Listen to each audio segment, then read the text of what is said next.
We had a few technical difficulties while recording this episode of the podcast. As such, the audio isn't quite as high quality as we would have hoped for. It's still an enjoyable episode, just please excuse some of the background noises that you might hear throughout.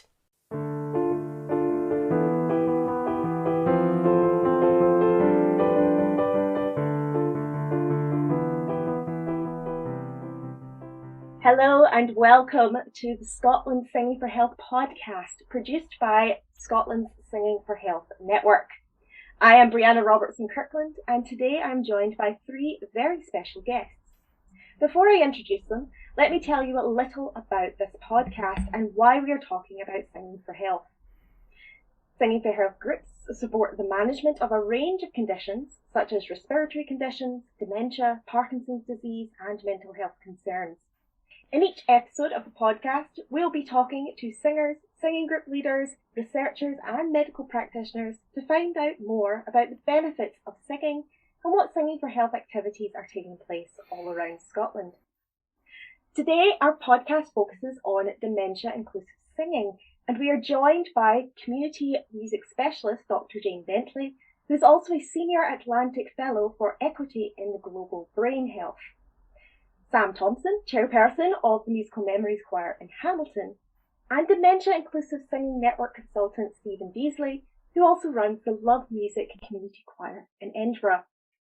Thank you all for joining me today. Some of the listeners may be familiar with what dementia is, but for those who are not, Jane, I wonder if you could tell us a little about dementia. Well, dementia isn't one single thing. It's actually a whole group of progressive neurological disorders that affect our brain. And that involves damage to the nerve cells in the brain, which can limit our function. And because the brain controls everything we do, there's things like memory, which I think most of us would be familiar with associating with dementia, but then also physical abilities, we might see things differently, and even our ability to use language and movement can be affected. That's really, really important to know, Jane. So, Stephen, could you tell us a bit more about Dementia Inclusive Singing? What is it? Dementia Inclusive Singing, what is it? It's sort of, it is a general thing and a very specific thing. It's looking after people's individual experience, but in a kind of collective space. So a lot of the work that I do is looking at inclusive practice and what that means. In terms of working with people with dementia, Jane's already talked about some of the effects of kind of neurological damage to do with memory, but it's also, in a sense, trying to find a space where people are as comfortable as possible all the time and looking after their journey through singing, both physically and also emotionally. So a key part of inclusive singing in a dementia context is connecting to the kind of the emotional self, but doing that in a kind of community space, in a communal space. That really is the kind of the key asset of group singing. Oh, wonderful. Thank you for giving us that insight. Sam, I know that the Musical Memories Choir in Hamilton encourages caregivers to come along to the singing sessions. Why is that so important? It's important from the point of view that if the carer's not there, a lot of them wouldn't be able to do what they do at the choir. So they need the help from the carer. And therefore, the singers all sing together. And then we have certain times that parts of music that the dementia people sing. So it's mainly, you need carers there or it wouldn't work. Are there specific benefits that singing can have for people living with dementia?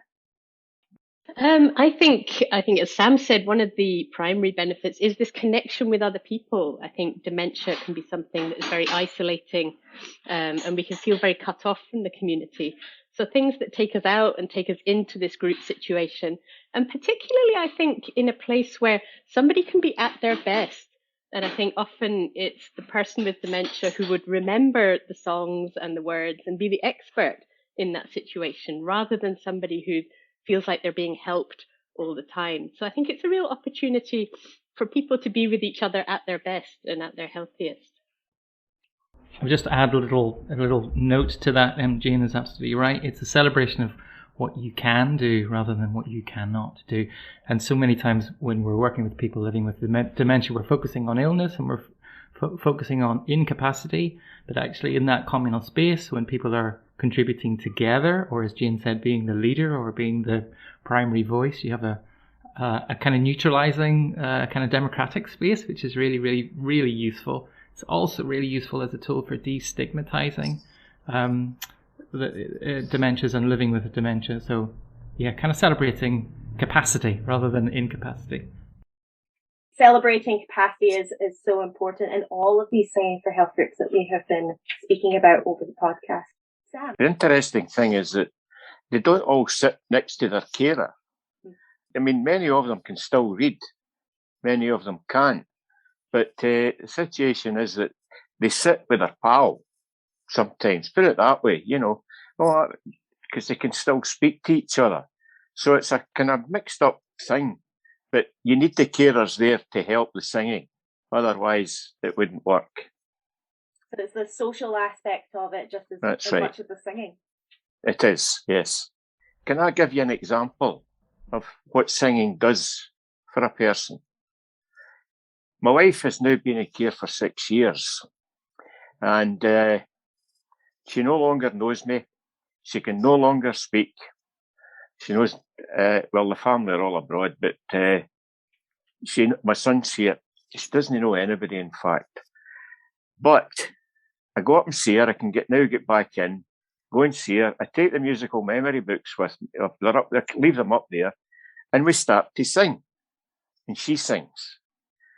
She'll sing quite a lot of the words. She'll hum all the tunes. And yet she's in a different world altogether. And that's where, that's one of the main reasons that singing is so helpful. It's the one thing we've got left with her, is that she can still sing. And the memory still sometimes is bringing back the words of the songs that she sang at musical memories. And she was very musical herself, but there we are. I just thought I would say that to let you know how it's helping, and helping me as well. So that's an example of how it helps. Oh, thank you, Sam.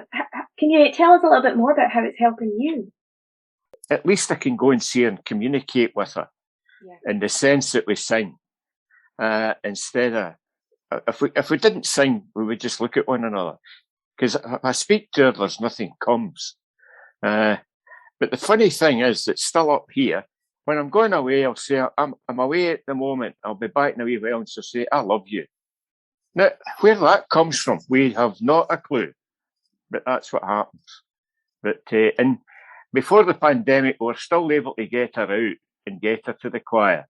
But she was getting to the stages where that might have to stop. And of course, now because of the pandemic, it's no longer possible that she'll ever be back at the choir. But this certainly helps me to walk away feeling at least I was able to do something with her. Stephen, were you wanting to come in there? No, I can't come in on the top of that. It's a really profound kind of personal reflection by Sam, which is a really kind of powerful statement about its, the power of singing together. Yeah, Sam, I was reflecting in another podcast that my grandmother didn't have dementia, but she was struggling with her speech, and she was struggling with being able to speak, and being able to sing and to sing with her was such an important way of us staying connected. And it's beautiful to hear that you've got that same connection with your wife through music, which is why it's so important. I wonder if we could just then merge into explaining what a dementia inclusive session might look like. So I know that you're all running off part of your own different groups. Stephen, can you tell us a little bit more about a dementia singing session that you might run? So now I have a very broad concept of inclusive singing, and because we've been building sort of training programs for working with people in a kind of dementia inclusive way, and what we've realized is that the more you kind of focus on inclusion in terms of people living with dementia, the more inclusive your practice actually becomes for the broader community. So a lot of the strategies that I would use, or the techniques that I would use as a singing leader in that setting, are exactly the same as a kind of community music setting. In terms of people living with dementia specifically, there are some key differences that you might want to address, like the time of day when you do it. What's the optimal time of day for the people that you're working with? it's also important to note that everybody's journey with dementia is individual.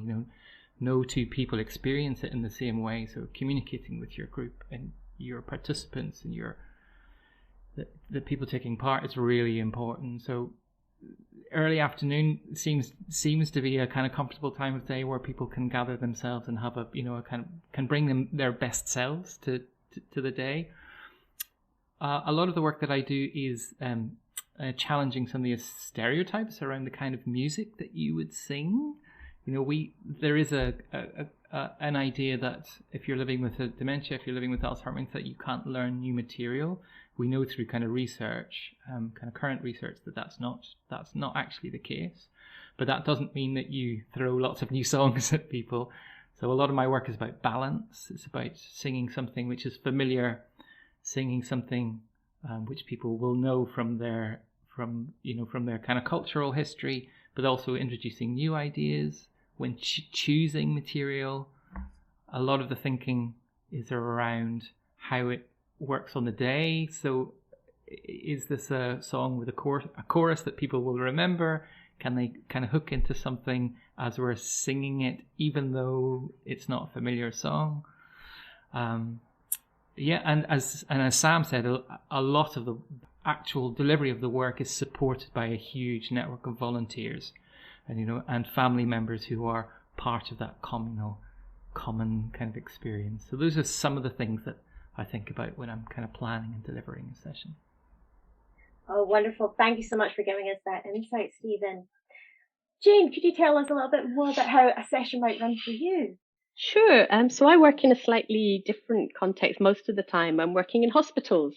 And so that might be with people at very different stages on their journey, either having a wee spell in hospital while their diagnosis is confirmed, or then in kind of longer term settings of care. And I'd love to completely echo what Stephen says about the broadness and the possibility of singing a lot of different material. And in fact, even the things that often people will ask me to sing is from a huge spectrum. So at the moment, I'm getting requests for Dr. Hook, UB40 and ABBA, as well as Frank Sinatra and all these other things. And in preparation for this, I was looking at some of the research, and I think the Global Council on Brain Health in the USA did some research of about 3,000 people who were involved in singing practice. And it turns out only 9% of people only like music from their own generation. So lots of us, we'll sing the music of our parents or, music from subsequent generations. So I think it's really important to include variety. And I think variety of emotion is really important as well. I think sometimes it can be easy to err on the side of cheering people up and, being very happy, and actually to take us seriously as human beings. We cross a whole emotional range. So I think it's very important to have, faster songs, slower songs, songs that allow us to maybe be more reflective, as well as kind of joyous and connected and community focused as well. And I think certainly in the hospital setting, I think a lot of flexibility then becomes required about saying, what's the music for now? Where are we now? It's a very present moment thing. And I think being able to have a menu of things you can dip into, perhaps rather than a set list of tunes when you start to work in these settings, works really well. And probably the last thing, slowing down becomes very important. As we age, our what's called a spontaneous motor tempo. So if we said, just clap your hands, there's a few different of us from different age groups on this call, we would all clap at different speeds.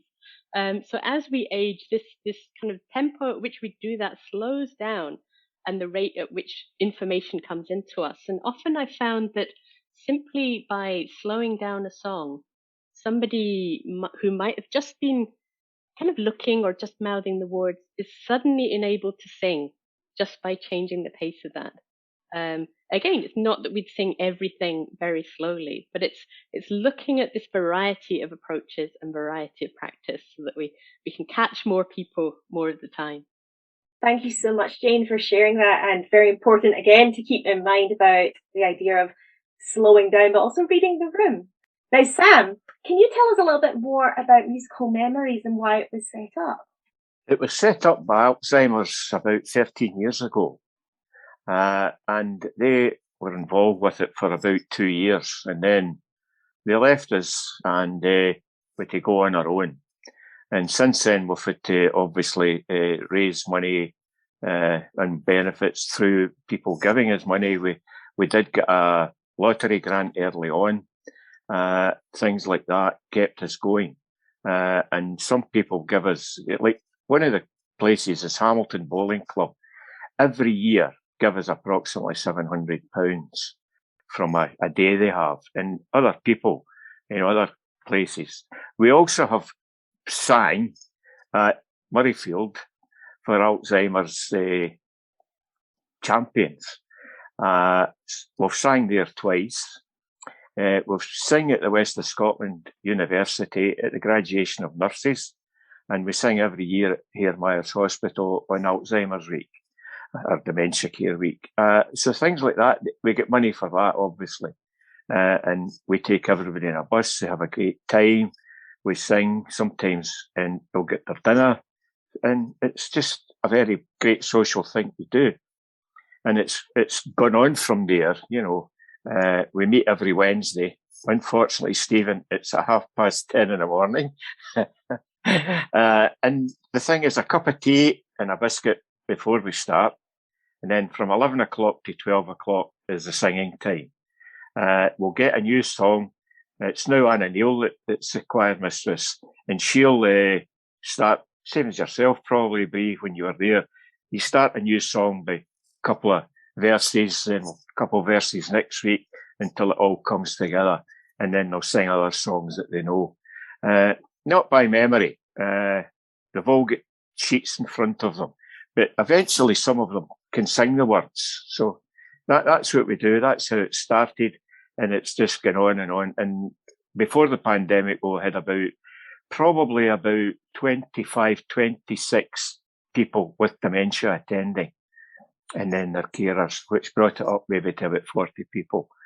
But so that was a short history of it and the things that we've done together. In fact, we went on holiday one year to St Anne's. So there's things happen, and we've had great times with them and some funny times. So that's basically where it started. It's St John's Church in Hamilton. We get publicity to let people know, and I carry a card in the back of my car on the black windscreen, telling them where it is so if people see that and see somebody else comes in, fine. But that's the up-to-date position we're in. Oh, excellent, Sam. Thank you so much for that insight. And I know the group, when I was there, they had some favourite songs. Oh, yes. What are the group's favourite songs right now? They're all up in the care home. But one of the things, like one of the songs is Dark Isle. They sing the Dark Isle. Bring Me Sunshine. You know, they're a variation. And there's a great to sing the Bluebell Polka. You know, you would think he doesn't like that, so we're going to ask for the Bluebell Polka. It's known as Sam's favourite song. Other things, Moon River, Singing in the Rains, you know, they all love going do, do, do, do, do, do, do, do. They actually love that. And one of the things that happened, I love to go wandering. Right? So Anna starts this, and you know how they go, Faldari, Faldara, ha ha ha ha. And only one person went, ha ha ha ha, at the first time, and it was Jane, my wife. And who was that? And it was Jane. So that's a wee while ago, but things like that, whatever they sing, you know, they've got quite a repertoire. They love the Geely piece as well, where you can't throw pieces at a 20-story flat. So, things like that. But we have a great time. So that reflects kind of what Jane was saying, is a huge variety of different genres and songs there. The songbook we've got at the moment has got 31 songs in it. That's the one we're using at the moment. We probably haven't done them all, but there's 31 songs been And we'll go through that in a session, but of course nothing's happened. So, yeah. Wow. Well, thank you so much, Sam. So, Stephen and Jane, I know that you've touched a little bit on the research and what research says about dementia inclusive singing, but how are you putting that research into practice? I think for me, there's even research about the brain and how the brain functions. I think that really informs what we've been doing. And this is something we've touched about already on this call, that the fact that the brain can still always grow and always change, even in the face of dementia. So that's something called neuroplasticity. So I think knowing that and knowing that we still are able to do new things and a variety of things, and it might take a longer time, but you can still see this upward growth trend in learning and being able to do things. So I think, as well as maybe using song sheets and singing from sheets, having a variety of things that will challenge and engage the brain, such as singing from memory, if it's a shorter song or if it's just the first verse from a song, that can engage an entirely different area of the brain than the one that's involved in reading and processing written language, as well as doing things that involve our bodies as well, or songs with simple actions. It's almost like how many different boxes can we tick in terms of things that will excite our brain, and even maybe finding ways to connect the group with each other. One thing I've found in the last couple of years is that social connection is a hugely protective factor in dementia, because it challenges us in different ways. It keeps that brain fresh and engaged. I remember one doctor telling me that when he was diagnosing a patient, he said, look, pharmacological intervention drugs, work 30% of the time and maybe to 30% efficacy.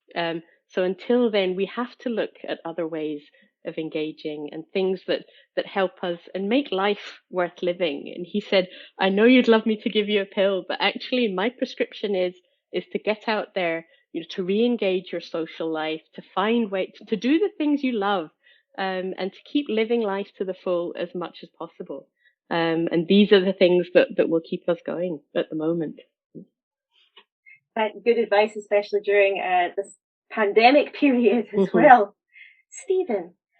So Jane has already touched on this idea that one of our instincts is to try and uplift people and keep them, put them in a good place. But actually, some of the research is showing that one of the last bits of your brain that is kind of processing information is that emotional core, and actually bringing music of all kinds of emotional resonance is really important into that kind of singing space, even when you are faced with a situation where you're not sure that people are responding or not sure that people are actually engaging with what you're giving. It has been demonstrated quite clearly that there is an emotional, just in terms of kind of watching how the brain is functioning, there is an emotional response at a very, very deep level. So not being afraid to bring music into a space, even when all your senses are not, there's nothing indicating there that people are being moved or communicating with you or connecting with you. So it's to have kind of courage in that space as well, and to kind of also not be afraid to bring music of different kind of emotional tones. It's a really important thing. Excellent, thank you so much for that. And just important to know that this is kind of a hot topic research area, if I speak correctly. Isn't that the case, Jane?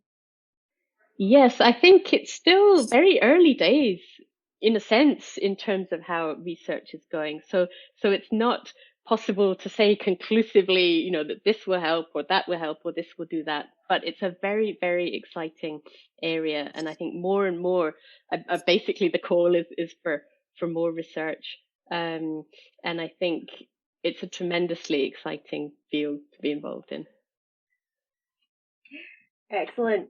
Now, there could be people who are listening to the podcast today who might be thinking about training so that they can become a dementia inclusive singing leader, or they might just want to know about what training is available out there. Stephen, could you tell us a little bit more about what training might be available?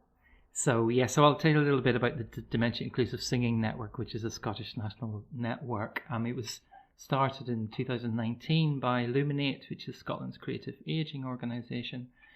And it was started with a provocation by a funder, two funders, in fact, Life Changes Trust and the Bearing Foundation, who wondered, who put a kind of provocation, and the provocation was, what can community choirs and singing groups offer to the broader community, which includes people living with dementia? So the response to that was to create create and support a national network, and it functions very much as a peer-to-peer network. So you can find more information about it on singing.illuminatescotland.org, just to get that nice and clear. On that site, there's a kind of host of resources that have been developed through an active training model, and Jane was involved in some of that work we did 2 years ago now. So there's information that you can access on that site about how to start your own choir, about learning a little bit more about what dementia is and how to communicate well with people living with dementia. There's also some song and musical resources there, but a lot of the kind of more powerful work is done through the monthly gatherings. So being able to communicate with people working in different ways, with different skill levels, at different parts of the country, at different ages, professionally, amateur, a whole mix of people who communicate and gather regularly and just share where they are. And certainly in the case of, living through the pandemic in the last year and a half, that's been a very kind of profound kind of sharing space. So in terms of active training at the minute, that kind of social sharing space, I think, has been really very useful. Excellent. Thank you so much for that, Stephen. And we will link that website in our show notes below. So Scotland's Singing for Health Network will also be trying to make Singing for Health groups more visible. Through our project, we're building an interactive online map where people will be able to see if there are any Singing for Health groups in their area, and will be able to find out when the group typically meets. The complete map won't be ready until 2022, but in the meantime, I wonder if you could give us some insight about how people could find out more about a local singing group for themselves or for a family member or perhaps a patient. Are there any Scotland-specific resources? I think a good port of call is probably, if you're with somebody who has dementia, is checking out your Alzheimer's Scotland link worker, who should be tuned in to what's available in the community. I think that's a good port of call. There's a UK-wide website called musicfordementia.org.uk, who have also been trying to do a map of what's going on, and I think are continually calling for groups to add their details to it. So I think that's also worth a port of call as well. Excellent. We'll link that below as well. Stephen, did you have anything to add? Yeah, just a sort of a common sense approach is looking at the community organisations in your local area, and that includes perhaps having a conversation with Age Scotland, who will be able to tell you who is active in your area, and there will be someone close to you or close to someone that who knows about a singing group, and sometimes they're connected to church organisations or community organisations or healthcare situations, hospitals, and kind of wider outreach. Just staying connected to your local area and asking around, I think, is the most useful tool. Excellent.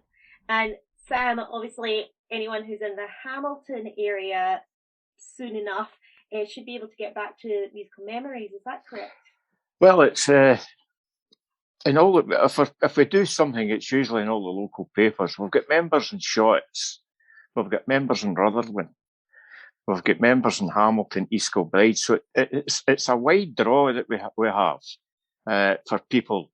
And the advertising we get is by singing it to events like Hare Myers, and it always finishes up in East Kilbride News, Hamilton Advertiser. So people know of it. And also there's flyers that we leave in various places. In libraries there are flyers.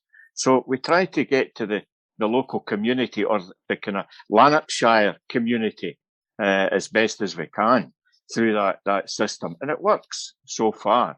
We'll see how it works once the pandemic, so we can get together again, whether they all turn up. But at the moment, that's how we do it. Excellent. Stephen? Yeah, I'd just like to come back on something that you asked, Brianna, about people with thinking that they would love to get involved as a singing leader or get involved in a group. One of the most kind of powerful experiences I've had over the last 2.5 years working with Luminate on this project is watching other people work. So one of the best tools you can give yourself is visiting a group in your area, visiting a group out with your area. We're a very collegiate and supportive community. So, you know, if someone calls me up and says, can I come and see the way you do things? It's like, you absolutely can. Come and see, come and sing in. You're going to have a nice singing experience anyway. So get in touch with as many people who are working in this sector as possible at all kinds of community or professional levels. See how they work and reflected in their practice, you'll see bits of you coming back at you, and you know it'll be an affirmation that's like, oh, that's not too scary. I can do that. I know that song. I can teach it in that way. So just using people as a kind of mirror for yourself to see where you might best be situated is a useful thing to think about. I don't know if you all know of that Scottish Opera do things as well for dementia. Probably you are involved and you know all about it, but that's been a great thing as well. When they react plays and sing, and it's been that's worthwhile as well. Sam, for our listeners, could you tell us just a little bit more about what Scottish Opera have been up to? Well, it's not. They need grants to do it, and it's only in 12 weeks sessions, unfortunately. So it's 12 weeks and then it stops, and then they might do it again. The last two have been held in Edinburgh Town Hall, and they do things like maybe Othello or an opera, and they get them all dressed up to play their parts, and they all got a wee part to say, and the opera singers, they sing. So it's really just, and a wee cup of tea is always there. So that these are the things that Scottish Opera have done, and the rehearsals are held in the rehearsal rooms up in Maryhill, just off Maryhill Road. Another thing is, if you're interested in going to Musical Memories Hamilton, you will be able to see Musical Memories Choir singing. And it's also on Facebook that you can get. Anna does it when we have a session. So there's quite a few, either on YouTube or on Facebook, but you can get them. Musical Memories Hamilton. Thank you so much, Sam. And I'll, of course, link the Facebook link in our show notes below. So we're coming to the end of our discussion. It's been really wonderful to hear all of your insight and your experience and the wonderful work that's happening around Scotland right now. Before we come to the end, though, I just want to ask, is there anything that you'd like to mention that we haven't discussed already? I think maybe that it's never too late to try, and that you don't have to have been a singer or a musician to be able to engage in this. I think sometimes I find people almost rule themselves out because they think, oh, I'm not musical or I'm not a singer. And I think this is accessible to just about anybody at just about any kind of stage. Well, we've got everything. So, there are those that can sing, there's those that can't, but everybody sings. So, and it's because it's collective. We're all together. So that's why you sing, because he can sing better than me, but I'll just sing anyway. And that's how it works. So that's how I would see it. Stephen? Yeah, just a little wrapping that all up to say that there isn't one way of doing this. There are 100 ways of doing this, and the reason that is because we bring our experience, we bring our history, we bring our assets, we bring our skills, but also we bring a community of people who are very, very different. So it's absolutely right that every group will work and function in a completely unique way because they create their own culture of working, and it grows over time. And Sam's talked about that over the course of this podcast. It's been really interesting to hear. So yeah, there's not one way. So you have to find your own way. So be courageous about that. Wonderful. Thank you so much. Thank you so much to all of you for joining me today. Next week, we are joined by Elizabeth Tipp, Kim Edgar, and Veronica McBurney, and we will be discussing singing for mental health. Thanks for listening.